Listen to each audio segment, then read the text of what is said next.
Hello दोस्तों, मेरा नाम Sushil Kumar. Welcome to my channel. Video का नाम था द डिक्टेटर।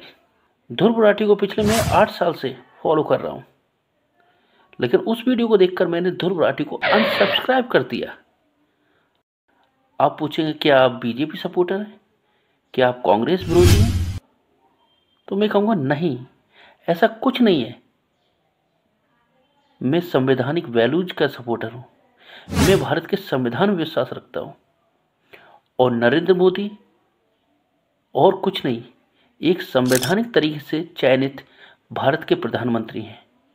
उनका विश्व पटल पर अपमान मुझे बर्दाश्त नहीं है। ऐसे भारत के इतिहास में बहुत से समय आए हैं जब भारत के प्रधानमंत्रियों ने तानाशाही रवैया अपनाया है। 1951 का वर्ष था। अभी देश को आज़ाद हुए सिर्फ 4 साल बीते थे। भारत के संविधान को लागू हुए सिर्फ 1 साल बीता हुआ था कि भारत के संविधान में पहला संशोधन हुआ। हम जानते हैं 1951 में माओइस्ट या कम्युनिस्ट आंदोलन अपनी चरम सीमा पर था। तत्कालीन प्रधानमंत्री जवाहरलाल नेहरू ने संविधान में संशोधन करते हुए हमें संविधान ने जो राइट टू स्पीच आर्टिकल 19 के तहत दिया गया है उसमें संशोधन कर दिया, यानी कि हमारे मूल अधिकार में ही संशोधन कर दिया। ये पहला उदाहरण है जब भारत में किसी प्रधानमंत्री द्वारा तानाशाही रवैया देखने को मिला। दूसरा, जो कि जवाहरलाल नेहरू से संबंधित है, 1955 में आप प्रधानमंत्री थे, आपने ही भारत रत्न प्राप्त कर लिया। आपसे भी महान उस समय भारत में बहुत सी महान विभूतियां थीं, वो उसके पहले हकदार थे, जैसे डॉक्टर अंबेडकर थे। नो डाउट उन्हें 1990 में भारत रत्न दिया गया, लेकिन मरणोपरांत उन्हें तो 1955 में ही दिया जाना चाहिए था। ये भी उस समय के प्रधानमंत्री जवाहरलाल नेहरू का तानाशाही रवैया था कि उन्होंने खुद ही भारत रत्न ले लिया। 1971 में भारत पाकिस्तान युद्ध में भारत की विजय के उपलक्ष्य में इंदिरा गांधी को भारत रत्न दिया गया। नेक्स्ट बात करते हैं, केशवानंद भारती केस को कौन नहीं जानता। कितना रस्साकसी हुई, कितना भारत सरकार और उच्चतम न्यायालय के बीच में रस्साकसी हुई, वो भी तो तानाशाही रवैया था। नेक्स्ट बात करते हैं, जो कि सभी जानते हैं, 1975 से 1977 का काल हमने ऐसा देखा जो कि इमरजेंसी का काल था, जहां लोगों के मूल अधिकार ध्वस्त कर दिए गए, मानव को मानव नहीं समझा गया। सबसे बड़ा तानाशाही रवैया था ये। अगर वही बात करें नरेंद्र मोदी जी के बारे में, ऐसे बहुत से विरोधी पत्रकार हैं जो वर्तमान प्रधानमंत्री का खुलेआम विरोध करते हैं, कोई एक्शन नहीं होता उनके विरुद्ध। For example Ravish Kumar BJP और नरेंद्र मोदी जी के बारे में बहुत ही ज़्यादा कड़वा बोलते हैं, लेकिन ये तो उनके लिए सौभाग्य की बात है, प्रधानमंत्री उनके अगेंस्ट कोई भी कठोर कदम नहीं उठाते। आप इसे तानाशाही रवैया कहते हो? चौकीदार चोर है, जुल्म का देवता, कितनी संज्ञाएं दी गई, तब भी वो महान व्यक्ति है, कुछ भी नहीं कहा उसने। ये हमारे लिए बड़ी दुर्भाग्य की बात है।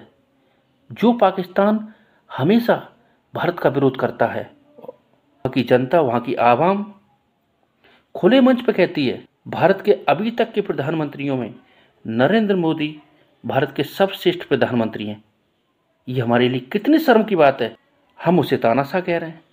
एक विरोधी देश भी हमारे प्रधानमंत्री की तारीफ कर रहा है और हमारे देश के वासी ही हमारे प्रधानमंत्री को तानाशाह बता रहे हैं। ये तो अपने आप में झांकने की जरूरत है।